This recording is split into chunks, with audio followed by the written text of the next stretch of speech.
Well, hello everybody. Welcome back to the channel. It's Doctor Who time again. So, episode 1, the specials, The Star Beast, was on last night. I didn't actually watch it live. In fact, I have watched it, and I've watched it right away. That means the BBC doesn't get my view. It's that simple. Right then, how do we cover this? I'll tell you what, let's start with the positives. Right then, so David Tennant was David Tennant, even though you know, I personally think he's a bit of a knob recently, but you know, fair play to him. He was, you know, the Doctor. Catherine Tate was Donna Noble. I've never been a huge fan of Catherine Tate as Donna Noble, but I found her even more irritating this time than before. The new TARDIS was exactly the same as was leaked, which we all got deleted. So we had to do videos which said that what you'd seen was true, and it was. It's very minimalistic. It's very iPad kind of generation. Looks like it's been built by Apple. But it looks nice, it's fresh, it's clean.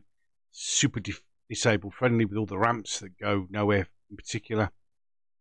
Pointless. Still prefer Capaldi's TARDIS with all the books and that. A little bit more interesting. But, you know, don't get me wrong, it was nice. I thought the reaction of Donna and the Doctor, I really thought this was the Super Disney moment. In fact, I thought they were going to break out into song, and I thought it was going to be like a clip from High School Musical. But, you know, can't complain. That was nice. As I said, David Tennant and Catherine Tate were as they were. Humour fell flat, very flat. The suit joke was supposed to be a joke, but wasn't.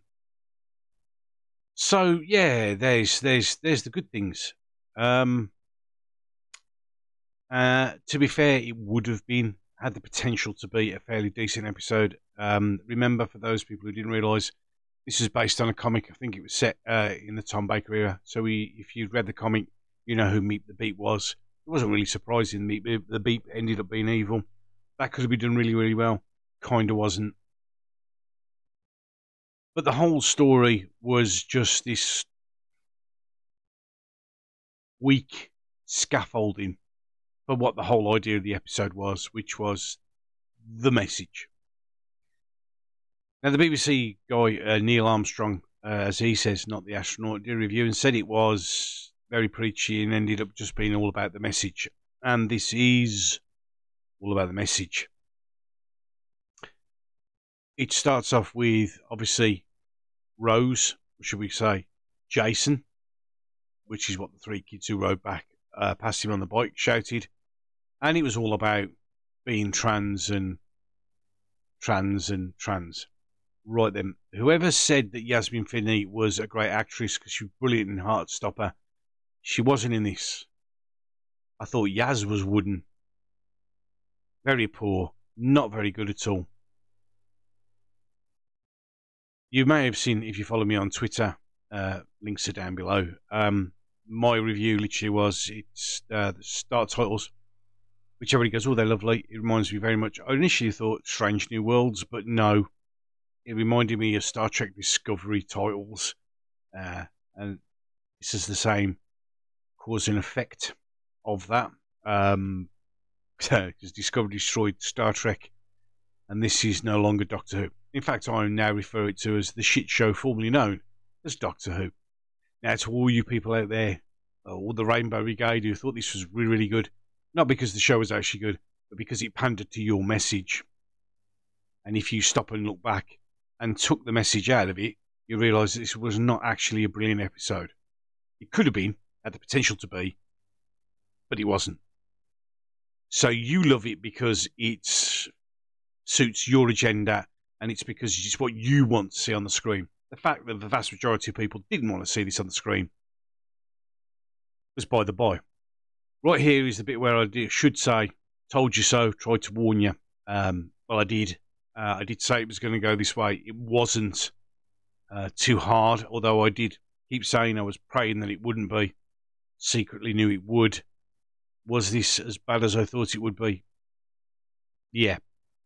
Unfortunately and sadly, because I know, look, let's get it all out there.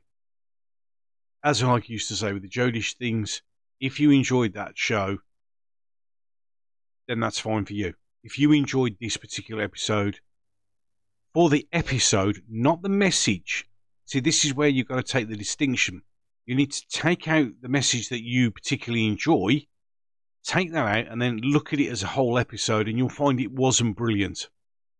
But the episode that was supposed to be bringing everybody back into Doctor Who after 5 shit years, it wasn't that good. Don't get me wrong, it was an okay episode, but it could have been way better. But the way better was sacrificed for the trans message, for the non-binary message, for the pronoun message, for the message. And if that hadn't been there and they took that out and concentrated on making something a little bit better, this episode would have been awesome. It really, really would have been awesome.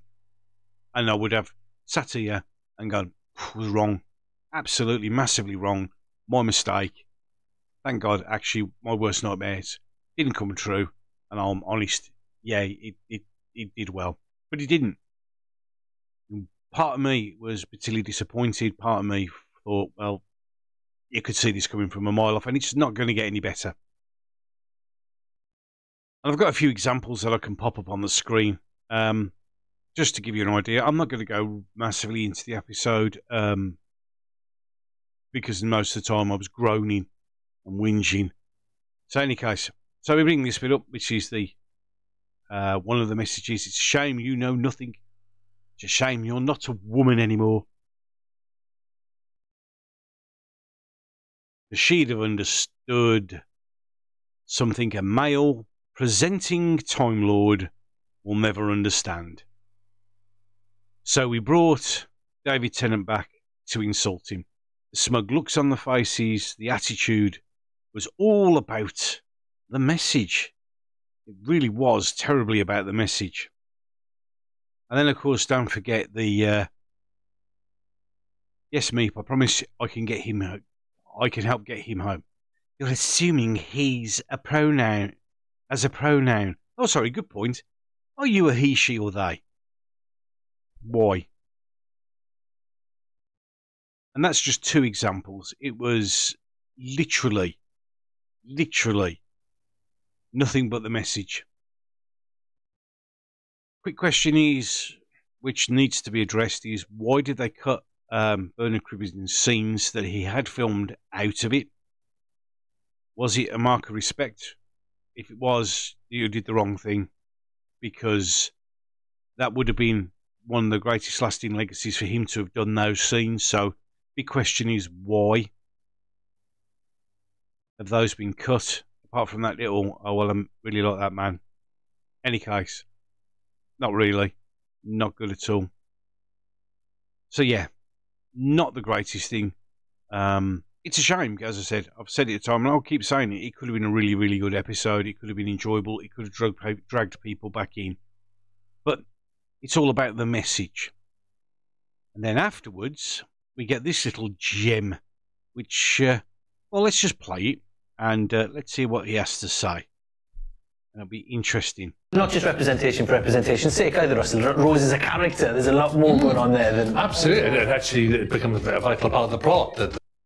It becomes a vital part of the plot because if you haven't watched it, spoiler alert, the Doctor makes Donna remember. Donna sacrifices herself and dies, but because her metacrisis energy somehow has gone into a male and a female, a binary, non-binary person, she has it, and cures Donna. Basically all Time Lords. Non-binary, it's not essential. This is the reason, yeah, the whole reason. But I'll carry on. That Rose contains the he and the she and the neither and the both, and that's a new future. That Rose goes beyond words, beyond definitions, and it is important. I think that visibility thing I said before, is like, as you were saying, if you grow up seeing this stuff, homophobia and transphobia happens when it's something you've never seen. That's utter rubbish. That is utter rubbish. It's because you haven't seen it, you have fear against it. I'd never met a gay person in my life, never seen a gay person in my life, didn't hate them. I haven't seen or met, I have now, and I know a few trans people, and they're awesome human beings, and there's nothing wrong with being trans if that's what you want to be. But I had no fear or anger or hate against them. So by saying, because you don't see it, that's where your hate comes from, is just utter shit. Utter propaganda bullshit. Before. You can temper that reaction and change it if you introduce these images to people happily and normally and calmly when they're young. Did you get that? Did you get that? Just to let you know. When they're young. When they're young. Just go through it again. When they're young. When they're young. So the whole idea of this episode was not to bring back Doctor Who, but was to show transphobia in its brightest light, so our children cannot feel guilty or upset or get angry about it. You see, what you're doing there is you're saying this show has been put on, Russell, for propaganda reasons to show children that changing your sex and changing your gender, it's normal. Don't worry about it. It's fine. And it's super cool. That was the whole point of this episode. That it just becomes normal. It is normal. I don't need to say it's normal, but that normality just becomes part of it. Well, you're not stressed, you don't freak, you don't react, you haven't lost anything, you don't hate anything. It's a better world. Is it a better world, though? Because what he's saying is you will accept our viewpoint, whether you like it or not. Now, as I said, I know trans people, I know gay people, I know lesbians, I know all these sort of people, and they're all wonderful people. They genuinely are awesome people. I have no hate to them. But the big difference is they respect me as much as I respect them. I respect them for who they are, and they respect me whether I like things or not. They don't force their opinion on me. They don't force their attitude. They don't tell me to think their way or else I'm evil. That isn't how it works. But what he's saying is, and what he really shouldn't have said, is this is so we can program the young. In a world and an environment where parents don't want their children to be exposed to this until they're old enough to make their own decisions. Yeah. And that's 18 in my eyes. Maybe 16 for some, but 18 for me. At 18, you can make your own decisions about your own life. 16, you can negotiate decisions, but until you're 18, you can't make them. So anyone under 18 shouldn't be told that changing your sex is fine. Because it's cool, because it's on TV, and that's fine. You can do that. No. No. So what you're doing, basically, Russell, is saying that this episode of Doctor Who was for groomers. We're pushing our agenda. And you've just said that the Rose storyline, or Jason, as was originally known, was pinnacle to the plot. This wasn't about Doctor Who. This was about trans people. Pure and simple. You've actually said it in your own words. You've actually said that the show was designed round Rose to push Rose's position. That's what you said. That's what it is. And the whole thing was the message. Now I know I'm already getting the usual sort of things thrown at me already. By the way, I am still going to watch it because my job will be to call this shit out. You see, the thing is, you think I take it from a viewpoint of hating the show. I've done a huge podcast covering literally, with John the White and many others, every single episode of Doctor Who up until the Jodie era, which on my previous channel I'd already covered, and I didn't want to cover it again. Thank you very much. When people get upset about a show, it's not because they hate you or they hate the show. It's because they love the show, because they've spent money on the show, because they've invested themselves in the show. Yeah? So you don't need to get messages like this being sent to people. I've obviously blanked out the name of the person this was sent to. Not the person who sent it, because he deserves to be named and shamed. Literally put, I've been watching through the Black Garden trilogy, and I'm afraid, and just basically talking about gingers. The world would be objectively better if you decided not to be in it anymore. These are the messages you get. These are the messages we had, a lot of us had, for the last 5 years covering Jodie Whittaker. Which is why, when we got to Why We Love Doctor Who, we weren't going to do it again. So this is all started again. You know, people telling you, go away, don't watch it. Well, you don't get to tell me to do whatever I want to do, which is silly, really. Threatening somebody to go no longer be involved in the world because of an opinion is pathetic. It's stupid and it's childish. So yeah, so here we go again. Another series of years where people throw out, please extinguish yourself, and many other things, emboldened by the words of Russell T Davies. Everybody in this world is entitled to an opinion. No one tells you that you have to accept that opinion. You don't. Also, you don't have the right to tell anybody else what they should think or what they should do, because that's not your place. These videos that I've always done, and I've always said, you know, it's my humble opinion. It's just an opinion. This is how I see it. This is how I feel about it. And that's it. It's not telling you to change your viewpoint. And I'm also not telling you what to do or think.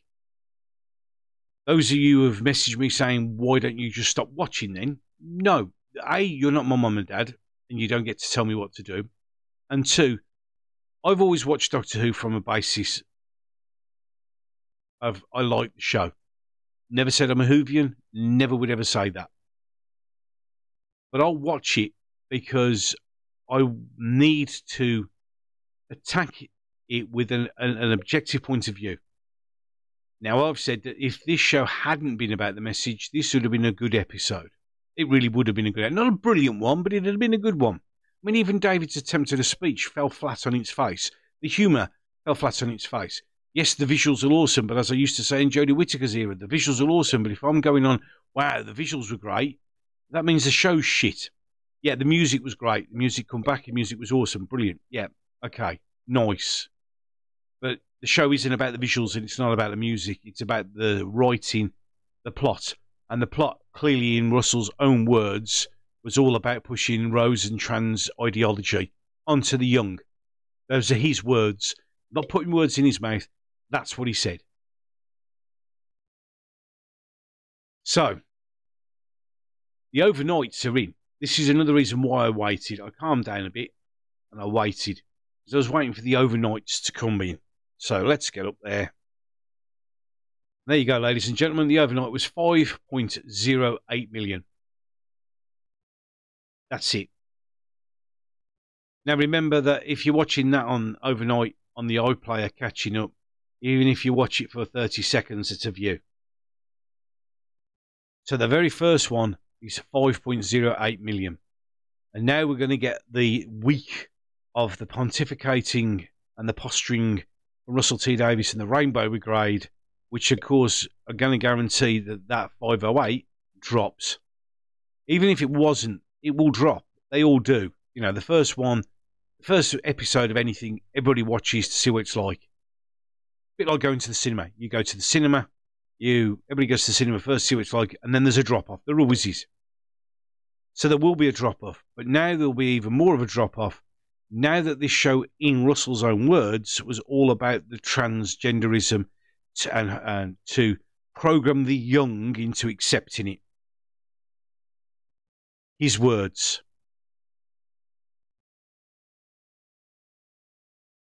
His words. That is what Doctor Who was, this particular show. What are the other specials going to be about? Oh, God knows. But they're all going to be about the message. Way back in the day, I told everybody, when everybody was getting all really super excited about Russell T Davies, oh, you know, Russell's coming back. It's going to be this, it's going to be that. And I said, be careful. This is not the Russell of 2005. I was right. I did say when the only announcements which were coming out were gay actors, trans actors, and drag queens, where this show was going.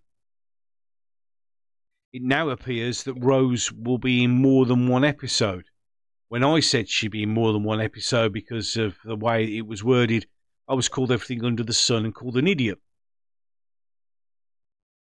You see, the thing is, I do feel vindicated, but it's tempered with real sadness, because this show is no longer Doctor Who. It is the shit show formerly known as Doctor Who.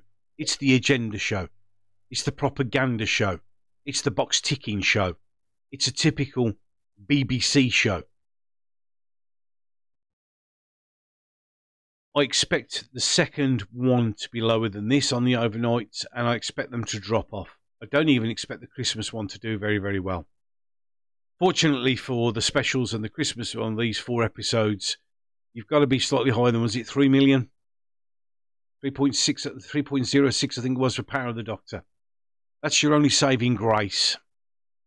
But 5.8 million is something that has been so-called enthusiastically awaited for. Even with David Tennant and Catherine Tate coming back, even with all the member berries, with everything else that's been said, 5.08 million is not very good at all. Strictly Come Dancing come out with over 7 million. So people were watching Strictly Come Dancing, which has been on for years and is boring. It's the same predictable thing. But people tune into that, and 2 million people I can't remember, was it before or after? I think it was before. Well, it doesn't matter. 2 million people went to another channel. It's not good, is it? Shame. Really is a shame, because it could have been something amazing and it ended up being nothing. And we'll just wait and see, because I will watch the second episode and I will give you my reaction. And as I've said on the previously, and on this one, if it's a good episode, I'll say it's good. I did start with all the good stuff. It wasn't much, but I did start with it. Oh, of course, don't forget, I almost forgot. Davros isn't allowed in the wheelchair because people in wheelchairs are evil, but it's okay for a woman who works for UNIT, who has a wheelchair, can kill people with rockets attached to the wheelchair, because that's okay. Oh, and also don't forget, the only humans in UNIT soldiery-wise that you can sacrifice are the white males. Yeah, I picked up on that as well. Yeah, it's only the white male soldiers that were dying. The women didn't, and nor did any soldiers of any other colour. Or, you know, so that was blaringly obvious, to be fair. Oh, and of course, don't forget, Hail Meep. Didn't quite catch it as Hail. I had to listen to it twice. So with that, I'm going to bring it to a close. Thank you so much. If you enjoyed this video, don't forget to like, share, and subscribe. It'd be much appreciated. And with that, whenever you catch up on this video, I hope you have a wonderful day, afternoon, or evening. And with that, and as always, and until the next one, ladies and gentlemen, I am going to love you and leave you.